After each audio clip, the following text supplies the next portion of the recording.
जोशी जी, जयपुर से। अगर महाराज जी, क्या बोल बोल कर माला जपने के भी उतना ही लाभ मिलता है जितना बिल्कुल शांत रहकर जपने से मिलता है? अंतर है। जब हम बोलकर नाम जप करते हैं उसे वैखरी जप कहते हैं, और जब हम इसे उपांश जप कहते हैं, इसे मानसिक जप कहते हैं। तो प्रत्येक उसे, जैसे जो यज्ञ है, एक यज्ञ करता है और एक जप करता है। तो यज्ञानाम जप यज्ञ उसमें, यज्ञों में सर्वश्रेष्ठ यज्ञ जप यज्ञ है। जप यज्ञ में वैखरी, राधा राधा राधा राधा राधा राधा राधा वाचिक। तो यज्ञ से 10 गुना बढ़ करके वाचिक जप में फल है, वाचिक से 100 गुना बढ़ करके उपांशु में है, उपांशु से 1000 गुना बढ़ करके मानसिक में है। ऐसा प्रभाव है। पर ये गुना में ना फंसे, क्योंकि मानसिक जप निरंतर सिद्ध पुरुषों का होता है। साधक को उपांशु या वाचिक में ही अपने को पहले रमाना चाहिए। राम नाम मणि दीप धर जीह देहरी द्वार, तुलसी भीतर बाहिरो जो चाह सुधियार। यह जिभ्याग्रे वर्तते नाम तुभ्यम, अहोबत स्वपस्तो गरियान, यह जिभ्याग्रे, जिभ्या के अग्र राधा राधा राधा राधा राधा राधा। तो अगर हमारा मन नहीं लग रहा है तो हमें वाचिक पर पहले बहुत समय देना चाहिए, फिर वाचिक से उपांश में, और उपांश से मानसिक चलता है। मानसिक सिद्धों का चलता है, साधकों का नहीं। साधक को तो वाचिक और उपांश में ही अपनी परिपक्वता समय को पूरा लगाना चाहिए। और जब मन भगवदाकार हो जाता है, तो जैसे हम श्वास ले रहे हैं, दिल धड़क रहा है, ऐसे स्वाभाविक नाम मंत्र चल रहा है, दिमाग में छाया हुआ है, वो बात अलग होती है। तो इसका अलग अलग फल है। सोनू जी, श्री हरिवंश महाराज। श्री हरिवंश महाराज जी। महाराज जी, जिस प्रकार भगवान शिव के प्रिय भक्तों में नंदी जी हैं तथा श्री राम जी के प्रिय भक्तों में हनुमान जी, ठीक उसी प्रकार आपका परम प्रिय भक्त बनने या उस श्रेणी तक आने के लिए एक शिष्य को। हमारा कोई भक्त के लिए नहीं, हम खुद भगवान के चरण दास हैं। तो दासों के दास थोड़े होते हैं, दास तो दास ही होता है। हमको तो जो पकड़े मिलता है श्री जी के चरणों में चढ़ा देते हैं। तो हम श्री जी के चरणों तक पहुंचाने वाले पोस्टमैन हैं। श्री जी की बात आप तक, आपकी बात श्री जी तक। हम तो खुद दास बनना चाहते हैं। हम दास किसे बनाएंगे? हाँ, दास तो स्वामी जी के प्रियालाल के दास, समझ रहे ना मुझे एक बड़ी दुविधा है जी। हमारा सिनेमा हॉल है भागीदारी में, नाइट हमारे का मल्टीप्लेक्स बोलते थे, थिएटर। तो उसकी आमदनी को शुद्ध कैसे करें? जैसे राजा का अन्न खाने से ऋषिवर का रानी का हार अपने झोले में डाल दिया। हाँ, उसको जैसे गौशाला है, कोई बीमार आदमियों के लिए औषधालय है, धन एकत्रित करो और उसके द्वारा जैसे गरीब लोगों की औषधि की व्यवस्था है, गौओं की सेवा है, संत सेवा है, धर्मशाला ऐसा फ्री व्यवस्था कि कोई यात्री ठहर जाए तो आराम से, ऐसी व्यवस्थाएं धन को सदुपयोग में लाना चाहिए, सदुपयोग में करना चाहिए। उससे सो धन धन्य प्रथम गति जाकी, वो धन धन्य हो जाता है जो संत सेवा, भगवंत सेवा, गौ सेवा, समाज सेवा में लगता है निष्काम भाव से, वो धन पवित्र हो जाता है। तो कुछ पैसा ऐसा निकाल करके रखते जाना चाहिए जो आपकी आय के अनुसार। फिर उसके बाद जहां अपने को भगवत प्रेरणा हो वहां उसको सेवा में लगा देना चाहिए। और कोई यश नहीं लेना चाहिए, मतलब किसी भी तरह का धन्यवाद नहीं लेना चाहिए, गुप्त रूप से कर देना चाहिए। महाराज जी, अंदर एक बहुत कामना से रहती है कि वो बोले, कोई तो बोले कि हमने किया है ये, या हमारा नाम तो लिखा उससे आपका पुण्य नष्ट हो जाएगा। अगर आपका पुण्य पूरा बचाना है तो मतलब ऐसी जगह दिया जाए जहां आप पानी भी ना पिए और आपको कोई धन्यवाद भी ना बोले। वो परिस्थिति जब हाँ, नाम जप से आ जाएगी धन्यता और गुप्त। जब ये बात आती है ना कि मेरी थोड़ी वस्तु है, तो दियम वस्तु गोविंदम तुभ्यमेव समर्पय, आपकी दी हुई चीज आपको समर्पित कर, मेरा नाम व्यर्थ में क्यों ले रहे हो? ये तो प्रभु ने आपके लिए ही हमारे पास भेजा था, तो हम तो आपकी धरोहर आपको दे रहे हैं। ऐसा भाव रखने से वो अहंकार नहीं आता है। तो दियम वस्तु गोविंदम तुभ्यमेव समर्पय। आदित्य कंसल जी। राधे राधे गुरुदेव। राजा जी, महाराज जी। महाराज जी, जब भी मैं तर्क वितर्क करता हूं तो मुझे सही में गलत और गलत में सही दिखाई देने लगता है। सही और गलत का अंतर सूक्ष्म हो जाता है। अब कहीं ना कहीं बच्चा, श्रद्धा तो रखनी पड़ेगी। अगर श्रद्धा नहीं रखोगे तो फिर फाइनल कैसे कर पाओगे? आपकी बुद्धि तर्क वितर्क में लगे तो अपने गुरुजनों पर, संतों पर हम श्रद्धा रखें और अपना तर्क वहां रखें, और वो जो बोल दें तो उसको माने हम। बिना श्रद्धा के तो ज्ञान भी प्राप्त नहीं होता। श्रद्धावान लभते ज्ञानम तत्पराश्रयित इंद्रिया ज्ञानम लब्ध्वा परम शांति मचिरेणाधिगच्छति। तो श्रद्धा हमारे परमार्थ की भूमिका है, नींव है। अगर श्रद्धा नहीं रखोगे, केवल तर्क वितर्क, तो फिर तो बात बिगड़ी जाएगी बच्चा। श्रद्धा, प्रथम हृदय श्रद्धा जो करे। हम संतों के वाक्यों पर श्रद्धा करते हैं। मानो मेरा मन स्वीकार नहीं कर रहा किसी बात को, लेकिन कोई संत कह रहा तो मुझे बात मान लेने की, नहीं संत वाक्य मुझे, इस पर यह मेरी श्रद्धा का विषय है, ये तर्क का विषय नहीं। संत वाक्य तर्क का विषय नहीं है, गुरु उपदेश, गुरु वाक्य तर्क का विषय नहीं, ये श्रद्धा का विषय है। श्रद्धा विश्वास बिना तो भगवत मार्ग फिर भवानी शंकरो वंदे श्रद्धा विश्वास रूपिणो याभ्याम बिना पश्यंत सिद्धा स्वंता स्तमीश्वरम। तो कहीं तो श्रद्धा विश्वास करना पड़ेगा, तभी तो अपने तर्क पर हम विजय प्राप्त करेंगे। नहीं तो तर्क हमें परेशान कर देगा, वो निगेटिव भी ले जाएगा, इतना निगेटिव ले जाएगा कि आप परेशान हो जाओगे। तो इसलिए तर्क को रोकने के लिए या तर्क का समाधान प्राप्त करने के लिए हमें शास्त्र, सदगुरुदेव, संत वाक्यों पर विश्वास, श्रद्धा करनी पड़ेगी। समझ रहे हो कि नहीं? तभी आप निपट पाओगे, नहीं तो बार बार तर्क क्यों, फिर क्यों आए। हाँ, उलझन वो फिर परेशान कर देगा। एक जगह यह है कि ये जो बोल दे वो हम मान लेंगे, हम उस पर अपने तर्क को नहीं रखेंगे, तो वो गुरु वाक्य, संत वाक्य, इन पर हमको श्रद्धा करनी होगी। महाराज जी, कुछ भक्त जन, वैष्णव जन होते हैं, वो क्या होता है, जो ज्ञान हुआ शास्त्रों से, गुरुजनों से, बट कुछ जन ऐसे हैं जो भगवान को नहीं मानते, उनसे तर्क वितर्क करने लग जाते हैं, फिर उसी नहीं, ऐसे लोगों से संभाषण करने के लिए निषेध किया गया है। जो नास्तिक हैं, भक्त भगवान की निंदा करते हैं, भगवत विमुख जन हैं, ऐसे लोगों की संगति और संभाषण के लिए हमारा शास्त्र निषेध करता है। एक संसार दुष्ट की संगति ताहू में तुम पुष्ट कराओ, वैसी दुष्टता का प्रभाव बढ़ रहा है। तुम ऐसे दुष्टों के संग से अपनी दुष्टता पुष्ट करोगे तो कैसे भगवत मार्ग में चले। तो इसलिए चाहे वो कोई भी हो, किसी भी भेष में हो, आगे के दाजे गए भरी पानी में आग लगे तो क्या कीजिए। आग का जला हुआ पानी में गया, पानी में आग लगेगी तो भी क्या होगा। तो हमको जहां ये समझ में आवे कि यहाँ भक्त निंदा हो रही, यहाँ संत निंदा हो रही, यहाँ भगवत विमुख बातें हो रही है, हमको उनका संग छोड़ देना चाहिए, संभाषण नहीं करना चाहिए, नहीं तो हमारा परमार्थ फिर लुप्त हो जाएगा, वो गुप्त हो जाएगा, फिर प्रकाशित नहीं होगा। ऐसे लोगों की संगति जाके प्रिय न राम वैदेही तजिए ताहि कोटि बैरी सम यद्यपि परम स्नेही। कोई भी हो, अगर वो भगवत विमुख है, दुष्ट है, नास्तिक है, तो हमें संभाषण भी नहीं करना है। ऐसे लोगों से सुन के चल दिया जाता है, जिसको तर्क या वैसे तो चुप चुप सुन के चल दिया जाता है। महाराज जी, कुछ साथी हैं मेरे जो मूर्ति पूजा के खिलाफ हैं, मतलब मित्र में, परिवार में। भगवान सर्वत्र हैं, माननी है ना, भगवान सब जगह है, तो फिर मूर्ति में क्यों नहीं। अच्छा, तुम मूर्त हो कि अमूर्त हो?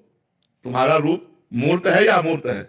मूर्त है, तो मूर्त में फंसे हो, मूर्ति की पूजा करो तो निकल जाओगे। अमूर्त थोड़ी हो तुम। कोई गुरु बनाता है तो गुरु मूर्त मान है या अमूर्त है? मूर्तिमान ही तो है। तो गुरु को माला पहनाई तो मूर्ति की पूजा की कि नहीं की? थोड़ा मन विचलित हो जाता है ऐसा। ऐसे लोगों से हमें मतलब क्या रखना है। भगवान मूर्तिमान है, श्री विग्रह में बच्चा, हम अपना अनुभव कहते हैं। जैसे हम तुमसे बात कर रहे हैं, अब कभी कभी आवेश में आके बोलना पड़, ऐसे भगवान से बात किए। हमारे जो ठाकुर जी हैं, जो मूर्ति रूप में ऐसे बात किए हैं, सेकेंड में उत्तर, सेकेंड में उत्तर, सेकेंड मतलब पूरा होते होते उत्तर पूरा। ऐसे बात मतलब ये थोड़ी कि केवल मूर्ति अकेले, ऐसे नहीं, ऐसा नहीं समझना चाहिए कि ठाकुर जी केवल मूर्ति है, ऐसे नहीं। हमारे राधा पीरू महाराज हैं, हमारे पर्सनल ठाकुर, अपने अपने पर्सनल ठाकुर होते ना। कभी कभी उनसे हम ऐसे जैसे मित्र से बात करते हैं, ऐसे बात करते हैं। वैसे उत्तर मूर्त नहीं है, वो साक्षात है, साक्षात बात करते हैं। पर इतनी क्षमता हो तभी तो बात बनेगी। अब तुम पत्थर का मानोगे, धातु का मानोगे तो वैसे बैठे रहेंगे, अगर साक्षात मानोगे तो आपके साथ खेलेंगे। तो हमारी भावना देखो, देखो स्वामी जी महाराज से भी आज बात करते थे, आपसे कहां बात कर लेंगे। आप देखो, आपको मूर्ति दिखाई देंगे, और स्वामी जी से बात करते थे, हरिवंश महाप्रभु से राधा वल्लभ जी बात करते थे, गोपाल भट्ट से राधा रमण जी बात करते थे। तो हमारी भावना किस तरह से है? अगर हमारी भावना साक्षात में है तो आपसे सच्ची कहते हैं, बिल्कुल वैसे सुख मिलता है साक्षात का है। जब चरण उनके चापो, उनको दुलार करो, दुलार करके शयन कराओ, तो पूरा फिर झांक के देखो, शयन कर, हाँ सो गए, सो जाओ। वैसे ही भावना की जाती है, वैसे ही सब। अब मूर्ति मान कर चिरौरी रख दोगे तो मूर्ति दिखाई, वो क्या जाने, वो प्यार क्या जाने करना।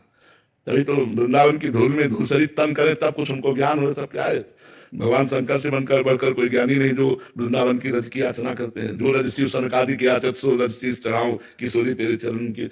राधा वल्लभ जी स्वयं प्रकट है, किसी कलाकार के द्वारा निर्मित नहीं बच्चा, ये स्वयं प्रभु है। लेकिन हमारी दृष्टि कितने सेकंड टिकती है, ऐसे गई ऐसे। उनकी तरफ तो नाक ने मिले, और रसिकों को देखो सीधे आंख में आके टक मिलाकर फिर उनसे जो बात होती है, जो अंदर इस पूरा घंटों रोते हैं। पर आप मानते नहीं ना, आप तो मूर्ति मानते हैं। तो मूर्ति बने खड़े, जाकी रही भावना जैसी, प्रभु मूर्ति देखी तिल तैसी। तो भावना का सारा खेल है। बात श्री हरिवंश महाराज जी, महाराज जी, गीता जी के 12वें अध्याय में भक्ति योग में अद्वेष्टा सर्वभूतानां मैत्र करुण एवच निर्ममो निरहंकारा सम दुख सुख समी। महाराज जी, इसमें इस श्लोक में बताए गए लक्षण कब प्राप्त होते हैं महाराज जी? इसके लिए साधु को कैसे प्रयासरत रहना चाहिए? देखो, सबसे पहले संत समागम हम अधिक से अधिक करें, शास्त्रों का स्वाध्याय करें और भगवान नाम जप करें। इन 3 कार्यों की पूर्ति के लिए पवित्र भोजन करें। पवित्र भोजन के साथ हमारी इंद्रियों का विलास पवित्र हो। जब हम निरंतर नाम जप करते हैं, हमारी इंद्रियां धीरे धीरे निर्विषय होती हैं। तो पवित्र इंद्रियां, पवित्र मन, पवित्र विचार, तब अद्वेष्टा सर्वभूतानां मैत्रः करुण एवच निर्ममो निरहंकारा सम दुखा सुखा समी। वो किसी भी जीव में न दोष दर्शन करता है, न द्वेष बुद्धि करता है, सब में भगवान को देखता है। उमा जे राम चरण रत विगत काम मद को हो, निज प्रभु में देखें जगत केशन करे विरोध। वो सब में अपने प्रभु को देखता है। अद्वेष्टा, वो दोष दर्शन रहित, द्वेष भाव रहित। मैत्र करुण एवं च, वो सबसे मित्रता का व्यवहार करता है, पर निर्मम, ये कला है। मित्रता का व्यवहार करते हुए भी ममता रहित। वो करुणा करता है सब पर, लेकिन करुणा का भाव रहने पर भी निरहंकारा। निर्ममो निरहंकारा, ये मैत्र करुण एवं के नीचे। मैत्र निर्ममो, करुणा निरहंकारा। दया का भाव हो लेकिन अहंकार ना हो कि मैं इन पर दया कर रहा हूं। मित्रता का भाव हो पर कहीं ममता ना हो।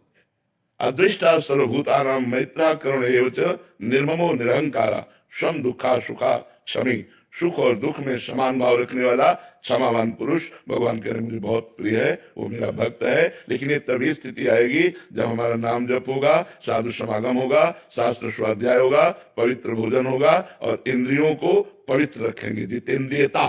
तब हमारे अंदर भगवत भाव, ऐसे दिव्य विचार आएंगे। और ये दीर्घ काल, सातु दीर्घ काल निरंतर सत्कार सेवितो दृढ़ भूमि, ये 2-4 महीने में नहीं आ जाएगा। सातु दीर्घ काल निरंतर सत्कार सेवितो दृढ़ भूमि, निरंतर नाम जप सब में भगवत भावना बहुत काल तक, तब हृदय में दृढ़ भूमि हो जाती है कि वास्तुता सिय राम में सब जगह, सब जगह मेरे भगवान विराजमान है। तो ये सब दोष दर्शन आदि सब नष्ट हो जाता है।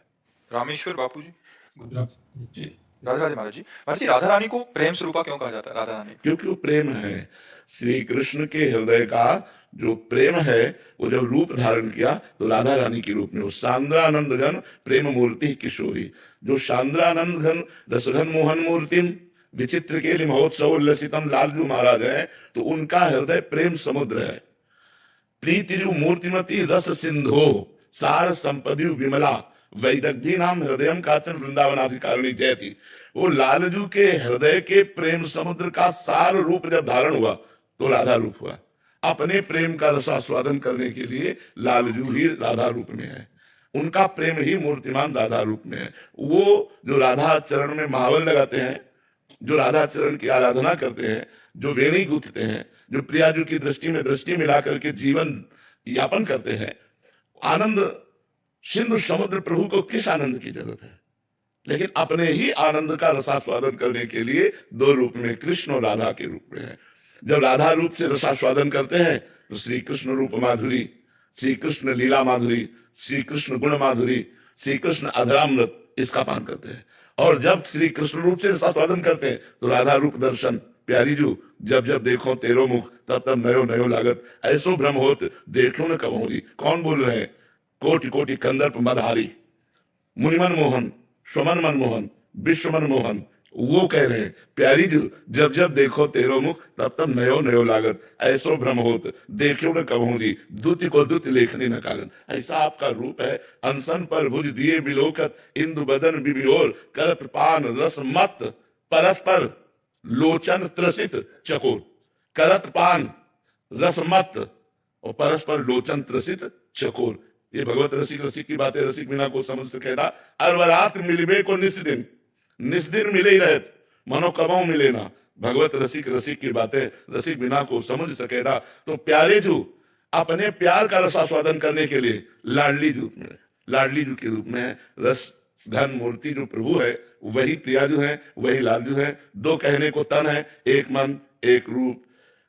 आंतरिक जो प्रीति रूप है, आसक्ति रूप, दोनों का समान है। लाल मरकत मन छबीलो तुम जो कंचन गात, बनी सीत हरिवंश जोरी उभय गुनगन मात। कोई कम नहीं है।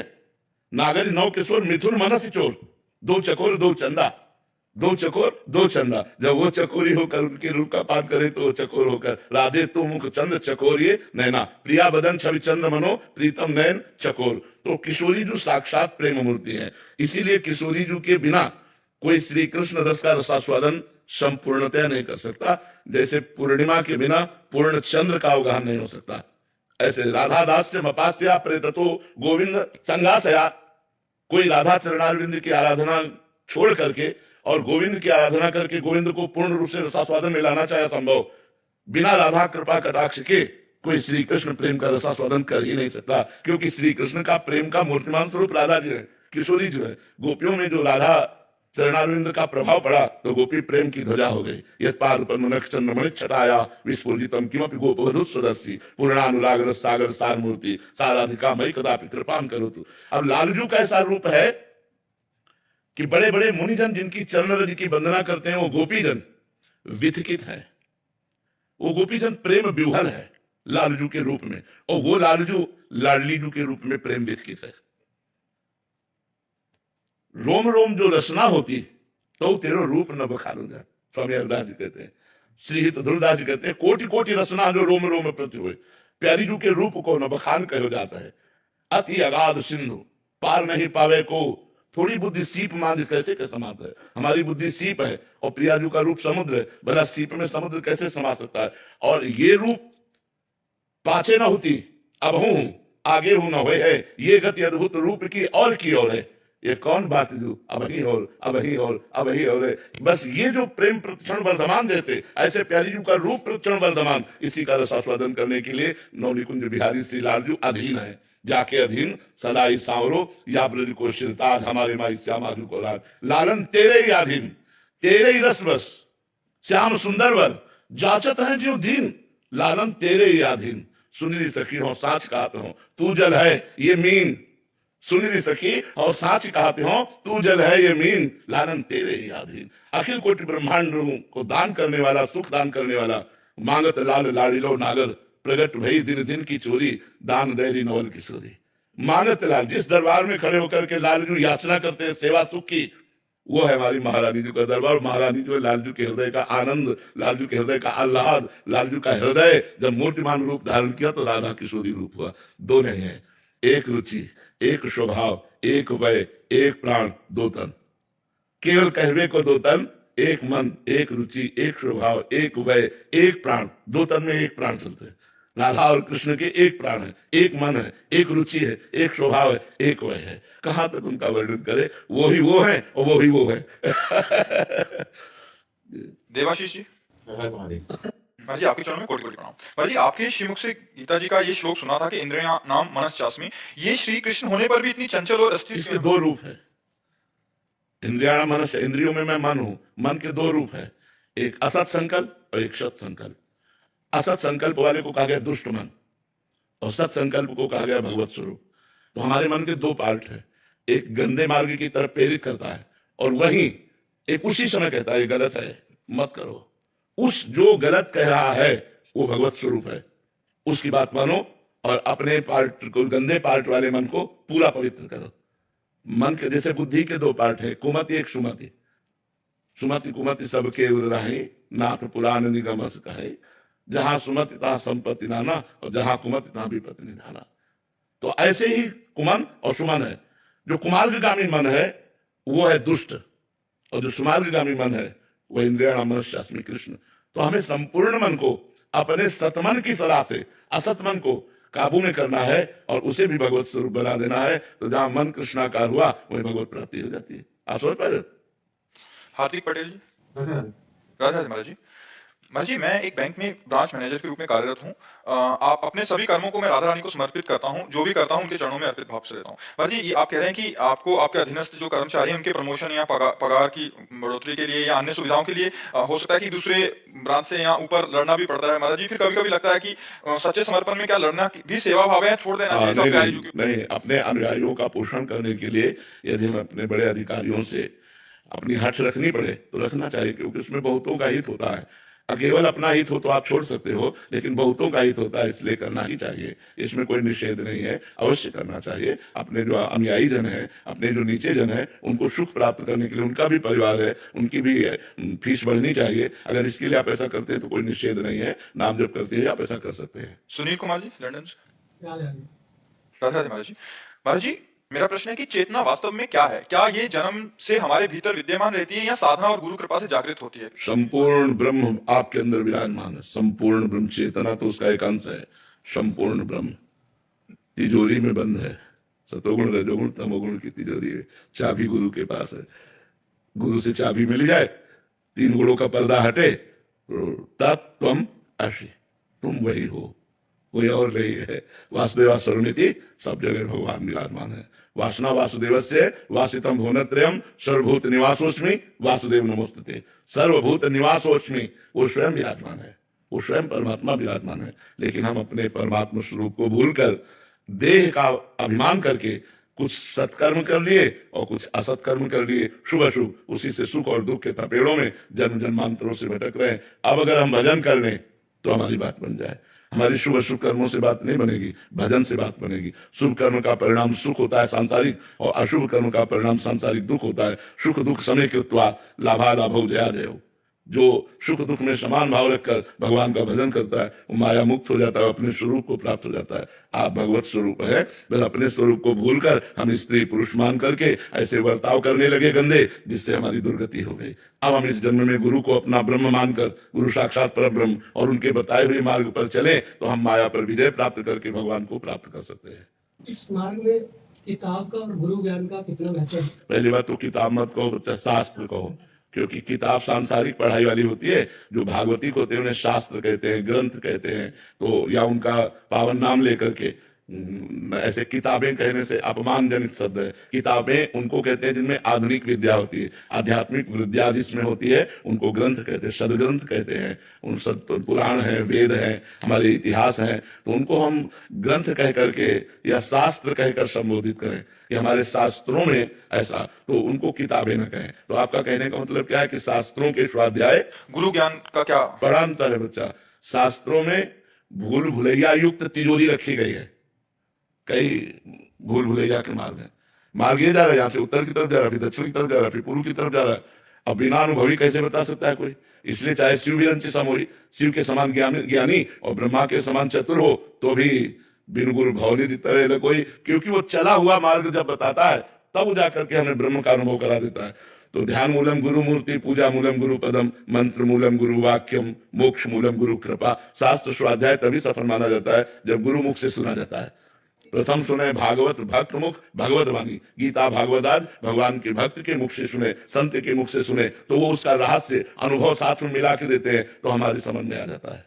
रितेश बेनीवाल जी दिल्ली से। राधे राधे। राधे राधे महाराज जी। महाराज जी, प्रारब्ध और भगवान की परीक्षा में क्या अंतर है? कि क्या हमारा प्रारब्ध है कर्मों का, या ये भगवान परीक्षा ले रहे हैं? कैसे पता भगवान चलेगा? परीक्षा लेते हैं उनकी जो पीएचडी किए हुए हैं, जो हाई स्टेज पे पहुंच चुके हैं भक्त, उनकी देखते हैं तन मन धन तुम्हारा कहाँ है। हम बच्चों की परीक्षा नहीं लेते, ये प्रारब्ध भोग आता रहता है। जैसे विपरीतता है, दुख है, विपत्ति है, शरीर में रोग हो जाना है, ये सब प्रारब्ध भोग के अंदर। इतने महान भगवान हम जैसे छोटे बच्चों की परीक्षा नहीं लेते, वो परीक्षा लेते जैसे मोर ध्वज आरा चलवा रहे या तो चीटी काटे तो परेशानी हो जाए। साधु वेश में गए थे, कोई कृष्ण रूप में थोड़ी गए थे, साधु वेश में गए तो सिंह अर्जुन को बनाया था और कहा हमारा सिंह भूखा है, बोले मांस ला के दे देते हैं, क्योंकि अतिथि देवो हो, भूखे तो नहीं जाने देंगे। तो उनका नहीं, सिंह और कोई मांस नहीं खाएगा, तुम्हारे पुत्र का खाएगा, और वो तुम्हें चीरना होगा, आरे से चीरना होगा। न तुम्हारे आंसू आने चाहिए, न पुत्र के आंसू आने चाहिए। चीर ऐसे ऐसे महान भक्त हुए। देखो गुरु अर्जुन देव जी कितना कष्ट सहा है, तेरा किया मिटा लगे। बड़े बड़े महापुरुष गर्दन उतरवा दी गुरु तेग बहादुर सिंह के। तो ये बड़े लेवल के भक्तों में, अपने जैसे 150 ग्राम वाले के लिए ये बड़े भक्तों के लिए तो अपना प्रारब्ध होता है। बुरा प्रारब्ध वो हमें दुख देता है, पर भगवान का भजन उस समय भी हमको मजबूत रखता है। हम टूट नहीं पाते दुख में, नहीं तो बड़े बड़े दुख आते हैं। प्रारब्ध में हमने पाप किए हैं, उनके परिणाम स्वरूप आते हैं। हमें विचलित नहीं होना चाहिए। बड़ी समस्याएं, जीवन संघर्ष में है, सबका जीवन संघर्ष में है। कोई भी व्यक्ति ऐसा नहीं जिसका जीवन संघर्ष में हो। हमें लड़ना है, हम आए ही हैं यहाँ इसीलिए मनुष्य रूप में कि हमको संघर्षों से लड़ना है, हमें जीतना है। पर जीत तभी सकते हो जब नाम है आपके पास। अगर नाम जप नहीं तब तो हार जाओगे। वही जीत सकता है जो भगवान का नाम अपनी जिह्वा पे विराजमान किए, हर समय नाम जप कर रहा है। वो जीते विनायक शुभ अशुभ, विघ्न करे नहीं कोई, विघ्न करे नहीं कोई, डरे कलिकाल कष्ट भय, हरे सकल संताप, हरस्य हरिनाम जपत जय।